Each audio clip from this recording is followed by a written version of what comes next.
Today, as we sit here, 99% of the ISIS and Al-Qaeda content that we take down on Facebook, our AI systems flag before any human sees it.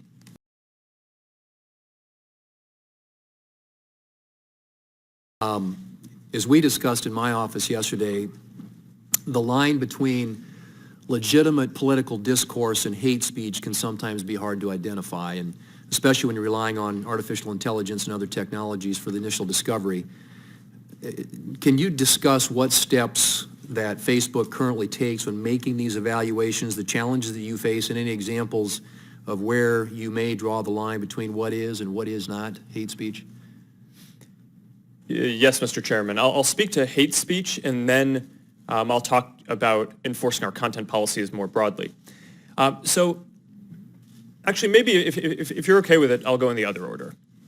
So from the beginning of the company in 2004, I started it in my dorm room.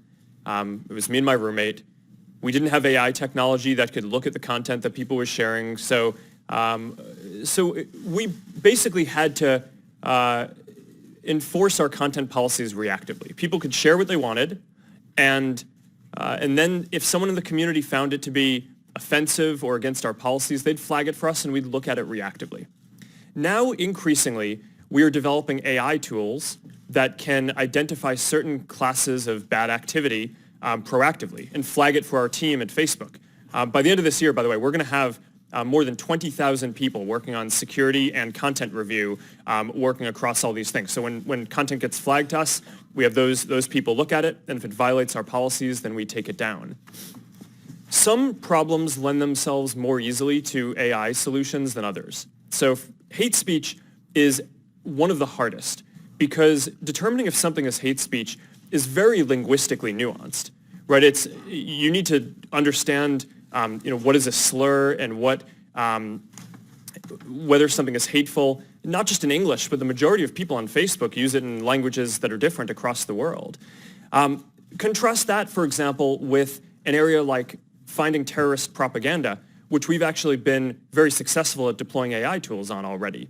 Today, as we sit here, 99% of the ISIS and Al-Qaeda content that we take down on Facebook, our AI systems flag before any human sees it. So that's a success in terms of rolling out AI tools that can proactively police and enforce safety across the community. Hate speech, I am optimistic that over a 5 to 10 year period, we will have AI tools that can get into some of the nuances, the linguistic nuances of different types of content to be more accurate in flagging things for our systems. But today we're just not there on that. So a lot of this is still reactive. People flag it to us. We have people look at it. We have policies to try to make it as not subjective as possible. But until we get it more automated, there's a higher error rate than I'm happy with. Previously or early in the past, we've been told that platforms like Facebook, Twitter, Instagram, and the like are neutral platforms, and the people who own and run those for profit, and I'm not criticizing doing something for profit in this country, but they bore no responsibility for the content. You agree now that Facebook and other social media platforms are not neutral platforms, but bear some responsibility for the content? I agree that we're responsible for the content. And I think that there's one of the big societal questions that I think we're going to need to answer is the current framework that we have is based on this reactive model that assumed that there weren't AI tools that could proactively tell whether something was terrorist content or something bad. So it naturally relied on requiring people to flag for a company and then the company needing to take reasonable action. In the future, we're going to have tools that are going to be able to identify more types of bad content. And I think that there are moral and legal obligation questions that I think we'll have to wrestle with as a society about when we want to require companies to take action proactively on certain of those things and when that gets in the way of... I appreciate that. I have 2 minutes left. All right.